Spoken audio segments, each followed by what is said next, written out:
दोस्तों, कितनी बार आपने ऐसे लोगों को देखा है जिनके घर तो बहुत बड़े होते हैं, जिनके घरों में पैसा तो बहुत होता है, लेकिन उन लोगों के चेहरे पर परेशानी हमेशा झलकती रहती है। वो खाना तो बहुत अच्छा खाते हैं, लेकिन वो दिखते बहुत बूढ़े हैं। क्या कभी आपने सोचा है ऐसा क्यों? इस सब का केवल एक कारण होता है, वो है चिंता। जो इंसान सब कुछ पाकर भी चिंता करता रहता है, वो कभी खुश नहीं रहता। जब आप दिल से खुश नहीं होते तो वो नाखुशी, वो दुख आपके चेहरे पर झलकने लगता है। वो चिंता की रेखाएं आपके माथे पर दिखने लगती हैं। तो दोस्तों, आज की कहानी इसी चिंता पर आधारित है, जिससे आपको समझ में आएगा कि आपको अपनी ज़िंदगी में चिंता करके खुद को बर्बाद नहीं करना चाहिए। एक बार एक गांव में कुछ साधु संत पधारे। उन साधु संतों का काम था प्रवचन देना, अच्छी बातें सिखाना। उसी गांव में एक बहुत अमीर सेठ रहता था। जब उस सेठ को पता चला कि उसके गांव में कुछ साधु आए हैं, तो वो उनके पास गया। सारे साधु संत किसी पेड़ के नीचे बैठकर प्रवचन देने लगे थे। वह लोगों को तरह तरह के तरीके बता रहे थे कि अपने मन को शांत कैसे रखा जाए। साधु ने सोचा, चलो मैं भी कुछ ज्ञान प्राप्त कर लेता हूँ, और वो बाकी लोगों की तरह ज़मीन पर बैठकर प्रवचनों को सुनने लगा। प्रवचनों को सुनते सुनते सेठ के मन में एक सवाल आया। उसने साधुओं को हाथ जोड़कर अपने सवाल को प्रस्तुत करने की अनुमति मांगी। साधुओं ने कहा कि कहो, तुम्हारा क्या सवाल है? साधु कहता है कि मुनिवर, आप सभी संत महात्मा हमें चिंता से संबंधित अनेक उपदेश देते हैं।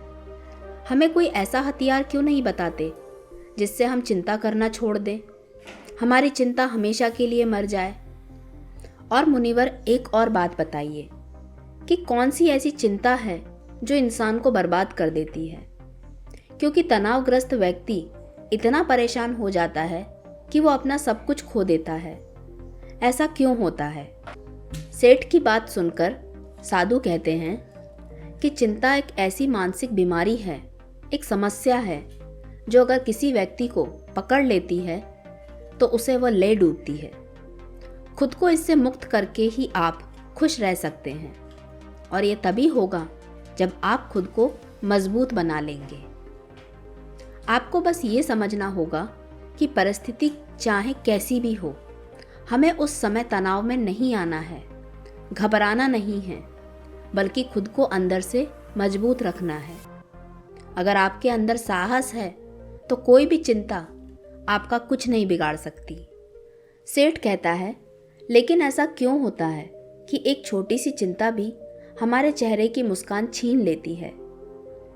साधु कहते हैं कि मैं तुम्हें एक छोटी सी कहानी सुनाता हूँ, जिसे सुनकर तुम सभी लोगों को समझ आ जाएगा कि चिंता क्या होती है।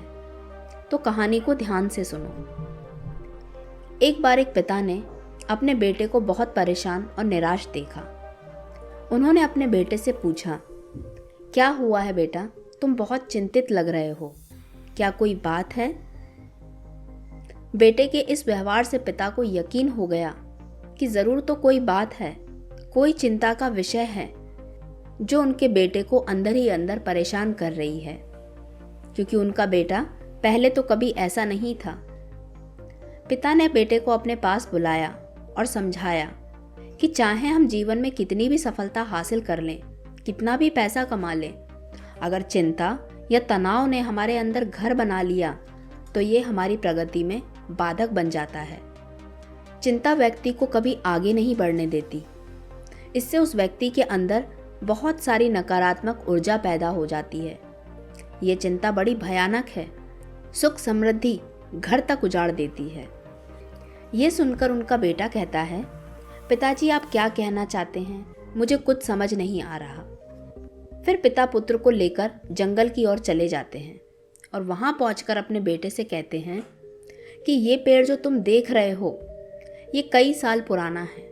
मेरे पिता के पिता और फिर उनके पिता ने इसे लगाया था। यह पेड़ 3 पीढ़ियों से भी ज़्यादा पुराना है और आज भी यह बाहर से उतना ही मजबूत है जितना पहले था। कितने भी साल क्यों ना बीत जाएं, ये हमेशा ऐसा ही रहेगा। यहाँ तक कि अगर आंधी या बारिश भी हो तो इस पेड़ को हिलाया नहीं जा सकता। इतना ही नहीं, अब तक ना जाने कितने पेड़ टूटकर गिर चुके हैं। यहाँ बिजली गिर चुकी है, लेकिन ये पेड़ अभी तक नहीं गिरा। ये पेड़ पूरी ताकत के साथ वहीं खड़ा हुआ है। यह सुनकर बेटा बोला, लेकिन आप ये सारी बातें मुझे क्यों बता रहे हैं? मेरी परेशानी का, मेरी चिंता का इस पेड़ से क्या संबंध है? फिर पिता अपने बेटे को आगे समझाते हुए कहते हैं, मेरे साथ इधर आओ, इस पेड़ के पीछे, मैं तुम्हें कुछ दिखाता हूँ। बेटा अपने पिता के साथ उस पेड़ के पीछे चला जाता है और फिर पिता अपने बेटे से कहते हैं, क्या तुम इन दीमकों को देख पा रहे हो? छाल के अंदर पूरी तरह से इसको कुतर दिया गया है। इन दीमकों ने पेड़ को ये धीरे धीरे पूरी तरह खोखला करते जा रहे हैं। अब ये सुनकर उनका बेटा और गुस्सा हो जाता है और कहता है, अभी भी आप जो कह रहे हैं मुझे कुछ समझ में नहीं आ रहा है। आप मुझे इतनी दूर जंगल लेकर आए हैं, इस पेड़ के पास लेकर आए हैं, अब मुझे आप ये दीमक दिखा रहे हैं। मैं इससे क्या समझूं और मैं क्या करूं? बेटे को इतना गुस्सा देखकर उसके पिता कहते हैं, शांत हो जाओ, मैं तुम्हें ठीक से समझाने के लिए ही ये सब कर रहा हूँ। फिर वो कहते हैं, जिस प्रकार इस पेड़ को तूफान, बारिश या बिजली गिरने पर भी कोई फर्क नहीं पड़ता, वहीं दूसरी ओर तुम दूसरे पेड़ को देखो। इस पेड़ के अंदर छोटी छोटी दीमक लग चुकी है जो इसे कमज़ोर बना चुकी है। थोड़ा सा भी तूफान, बारिश या बिजली गिरने से ये पेड़ तुरंत गिर जाएगा और ख़त्म हो जाएगा। ठीक उसी प्रकार हम मनुष्य होते हैं। जो मनुष्य चिंता को, परेशानी को अपने अंदर इस दीमक की तरह बैठा कर रखता है, तो ये चिंता दीमक की तरह इंसान को खा जाती है, उसे परेशान रखती है, कुछ नया करने के लिए कभी सोचने नहीं देती, अंदर की पूरी ताकत खत्म कर देती है। और ऐसा व्यक्ति जो अंदर से चिंता से खोखला होता जा रहा है, उसे बाहर का कोई भी इंसान, दुनिया की कोई भी परेशानी हरा सकती है। और जो दूसरा पेड़ है जिसके अंदर दीमक नहीं लगी है, ये ऐसे लोग के बारे में बताता है जो चिंता नहीं करते। उनके जीवन में भी परेशानी आती है, जैसे उस पेड़ के ऊपर भी तूफान आया था, बारिश गिरी थी, बिजली गिरी थी, लेकिन उसने अपने अंदर इस दीमक नामक चिंता को नहीं पलने दिया। इसी वजह से वो पेड़ मजबूत बना रहा और उसे अब कोई फर्क नहीं पड़ता। ये 3 पीढ़ी तक तो जिंदा है ही, आगे आने वाली कई पीढ़ियों तक ये पेड़ ऐसे ही खड़ा रहेगा। तो यह पेड़ देखकर तुम्हें यही सीखना चाहिए।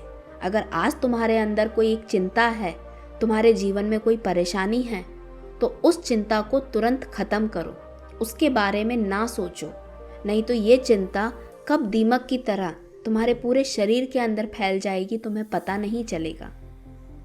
चिंता एक ऐसी चीज़ है जो आपसे सब कुछ छीन लेती है, इसलिए कभी भी खुद को इतना तनाव में ना रखें कि आप खुद के सामने कमज़ोर हो जाएं। पिता की यह बात सुनकर बेटा कहता है, लेकिन ये सब कोई जानबूझकर तो नहीं करता। हालात ऐसे बन जाते हैं कि हम चिंताओं से घिर जाते हैं। पिता ने आगे कहा कि परिस्थितियां कैसी भी हों, चिंता करके तनाव लेने से क्या हालत ठीक हो जाते हैं? कभी नहीं। चिंता करना और परेशान होना किसी भी समस्या का समाधान नहीं है। जब आपको कोई रास्ता नज़र ना आए तो कुछ देर के लिए एक जगह शांत बैठ जाएं, खुद को समय दें और फिर सोचें कि आप इस मुश्किल वक्त से कैसे बाहर निकल सकते हैं। कोई भी समस्या इतनी बड़ी नहीं होती कि उसका समाधान ना किया जाए, और समस्या अपने साथ समाधान ज़रूर लेकर आती है। लेकिन जिसका मन शांत होता है, जो चिंता से दूर होता है, वही इस समस्या का समाधान को ढूंढ पाता है। तुम्हारी समस्या भी एक दिन हल हो जाएगी, तुम्हारा मुश्किल वक्त भी एक दिन टल जाएगा। बस खुद को इस पेड़ की तरह साहसी बनाओ, मजबूत बनाओ। पिता की बातें अब बेटे को समझ में आने लगी। उनके पिता उसको क्या समझाना चाहते थे, वो बेटा अब समझ चुका था। इस कहानी को पूरा करने के बाद उस महात्मा ने उस सेठ से कहा कि तुम्हें समझना चाहिए कि एक छोटी सी चिंता भी तुम्हारे जीवन पर कितना असर डाल सकती है। महात्मा कहते हैं कि चिंता दुख और तनाव ये सभी व्यक्ति को कमज़ोर कर देते हैं। हमें इन्हें अपने जीवन से पूरी तरह से त्याग देना चाहिए, और जो लोग ऐसा करते हैं वो जीवन में हमेशा खुश रहते हैं, चाहे जीवन में कैसी भी परिस्थितियाँ क्यों ना हो। हाँ, समय कभी एक जैसा नहीं रहता, हमेशा बदलता रहता है। बस अपने खुशी के पलों को याद रखें और दुख में उन्हें साहस का हथियार बना लें, तो ये चिंता आपका कुछ नहीं बिगाड़ पाएगी। लेकिन अगर आप इसी चिंता में घिर गए तो आप कभी कुछ नहीं कर पाएंगे। प्रगति के लिए कभी भी व्यर्थ की चिंता नहीं करनी चाहिए। वर्तमान में जो हो रहा है उस पर ध्यान अपना केंद्रित करो, अपना काम करते रहो, बाकी सब छोड़ दो और धैर्य रखो। यह समय कब बीत जाएगा पता भी नहीं चलेगा।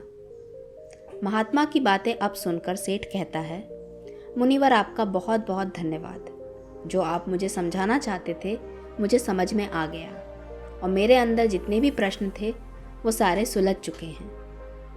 तो दोस्तों, आज की कहानी से हमने यही सीखा कि चिंता इंसान के जीवन की सारी खुशियाँ छीन सकती है, इंसान को आगे नहीं बढ़ने देती। जैसे दीमक पेड़ को खोखला कर देता है, ठीक उसी तरह चिंताएं इंसान को अंदर से खोखला और कमज़ोर कर देती है। इसीलिए हमें अपने जीवन से सारी चिंताओं को छोड़ देना चाहिए और यह सोचना चाहिए कि जो भी परेशानी आएगी उसे देखा जाएगा, और परेशानी जब सामने आ जाती है तो उसके समाधान के लिए तैयार रहना चाहिए, मजबूत रहना चाहिए। आशा करती हूँ आज की कहानी आपको पसंद आई होगी। अगर पसंद आई है तो इस वीडियो को एक लाइक ज़रूर करें। मिलते हैं किसी अगले वीडियो में, जहाँ पर हम एक और नई कहानी को सुनेंगे।